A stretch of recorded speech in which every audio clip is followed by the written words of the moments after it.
솔로우 성장 모형은 사실 이제 5장에서 끝나고 우리가 6장으로 넘어가게 되면 아이디어 모형을 보게 되는데 그 아이디어 모형을 최초로 만든 사람이 사실 폴 라머라고 하는 경제학자입니다. 폴 라머가 폴 라머의 이제 아이디어들은 우리가 6장에 가서 보려고 하고 당시에 이제 어떤 디베이트가 있었냐면요. OECD 국가에 대해서는 앱솔루트 컨버전스 이야기를 우리가 할 수 있는데 전 세계 데이터를 이렇게 놓고 그려보면 이게 모든 국가들이 한 점으로 수렴하지 않는단 말이에요. 이럴 국가들은 아까도 말씀드렸듯이 과거의 소득 수준이 낮았는데도 그 이후에 경제 성장률이 과거에 잘 살았던 국가들보다 오히려 경제 성장률이 낮단 말이에요. 이런 현상들을 어떻게 설명할 수 있을까 많이 고민을 했고 그래서 이제 폴 라머라든가 이런 스타일의 경제 성장 이론을 스터디했던 사람들을 뭐라고 부르냐면 내생적 성장 이론자들이라고 합니다. 내생적 경제 성장 이론이라고 한 인다지너스 그로트 티오리라고 보통 부르는데요. 내생적 경제 성장 이론가들이라고 보통 제가 뭐 통상적으로 부르기도 하는데요. 그러니까 폴 라머랑 몇몇 사람들이 있었어요.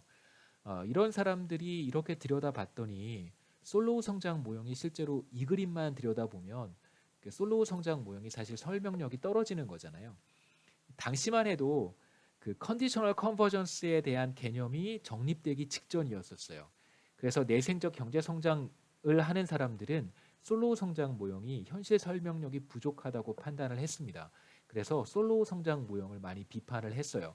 그런데 이제 여러분 아시겠지만 솔로우 성장 모형을 만든 라버트 솔로우라고 하는 사람도 그 연구의 기여가 여러 가지가 있습니다. 우리가 후반부에 거시경제학 후반부에 가면 그 경기 변동과 관련해서 그 솔로우 그 예, 그 솔로우 그로스 어카운팅이라든가 이제 뭐 솔로우 리지듀얼이라든가 솔로우의 잔차 이런 솔로우가 들어가는 몇 가지 이제 그 이름이 있는데 그 다 솔로우란 사람이 만든 거예요. 그 사람의 이제 공로도 인정을 받아서 훨씬 이전에 노벨상을 받았습니다. 사실 그 뭐 전 세계 경제학계에서 노벨 경제학상을 받은 사람의 이론들을 그렇게 쉽게 우리가 막 공격하거나 그러기는 쉽지 않아요. 왠지 굉장히 그 프리티지어스하는 그 연구들이기 때문에 그래서 폴 라머나 내생적 경제 성장 이론가들이 뭐 그럼에도 불구하고 솔로 경제 성장 모형 같은 것들을 이제 비판하기 시작을 했습니다. 물론 이제 모형 자체가 갖는 한계들이 많이 있어요. 우리가 지금까지 솔로 성장 모형을 봤지만 스테디 스테이트에 들어가면 기본적으로 경제가 성장하지 않잖아요. 근데 원래 솔로 모형은 경제가 성장하기는 해요. 그런데 그 성장의 동력이 이제 외부적으로 주어져야 됩니다. 그러니까 모형 안에서 경제 이론, 우리가 스터디한 경제 모형 안에서 경제가 자동적으로 성장하지 않아요. 이제 그러한 문제점이 있기 때문에 사실 이제 공격을 했던 것이고 거기에 더해서 현실을 설명하지 못한다는 그런 한계도 보였었어요. 그래서 당시에 이제 솔로 성장 모형을 지지하는 세력과 당시 이제 내생적 경제 성장 이론 인다지너스 그로트 티오리가 이제 폭발하기 시작하면서 두 이론이 이제 대립을 했던 것이죠. 물론 이제 결국은 솔로 성장 모형을 계속해서 이제 스터디하던 사람들이 제가 지금 말씀드렸던 컨디셔널 컨버전스의 개념 같은 것들도 다시 만들어내고 정립을 하고 그 다음에 실제로 다양한 국가 간의 이질성 같은 것이죠.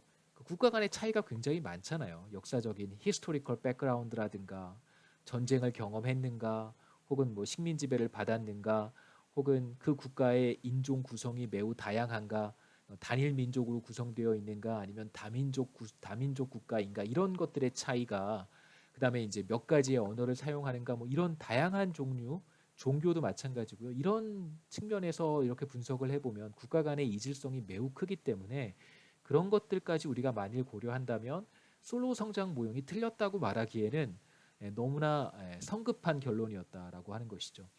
그래서 이제 솔로 성장 모형을 이제 반박하는 그룹과 그다음에 솔로 성장 모형을 공격하는 그런 세력들이 사실 있었고 물론 그렇다고 해서 둘 사이의 관계가 나쁜 건 아니었던 것 같아요. 나중에 이렇게 저도 공부해 보면서 사람들 이야기를 들어보면 네 여기까지고요. 이제 우리가 6장으로 넘어가서는 폴 라머랑 내생적 성장 모형을 만들었던 사람들의 이제 이야기로 자연스럽게 넘어갈 수 있습니다. 여기서 이제 말씀드리고 싶은 것은 솔로우 성장 모형이 사실 완벽한 성장 모형은 아니지만 그럼에도 불구하고 굉장히 좋은 성장 모형이라고 하는 것을 우리가 짐작할 수 있겠죠. 매우 단순하고 그러니까 대학교 수준, 학부 수준에서 이해할 수 있는 모형이면서 동시에 상당히 많은 데이터를 설명할 수 있잖아요. 그거 굉장히 좋은 모형입니다. 그러니까 막 경제학 박사들 뭐 이런 학자들 사이에서만 이해할 수 있는 그런 이론, 이해할 수 있는 모형 그런 게 아니잖아요. 여러분도 다 이해하셨고 그다음에 나름대로 그 모형이 의미하는 바가 무엇인지 다 알고 있습니다. 그런데 예, 현실 설명력까지 이렇게 높아요. 그렇다면 그런 이론은 사실 매우 좋은 이론이라고 할 수 있겠죠. 이제 우리가 6장으로 가서 폴 라머와 이제 이 사람들 폴 라머만 존재하는 건 아닌데요. 사실 폴 라머가 선구적인 일을 했기 때문에 라머만 노벨상을 받았습니다. 뭐 여하튼 6장에서는 이제 이 아이디어 모형에 대해서 우리가 살펴보도록 하겠습니다.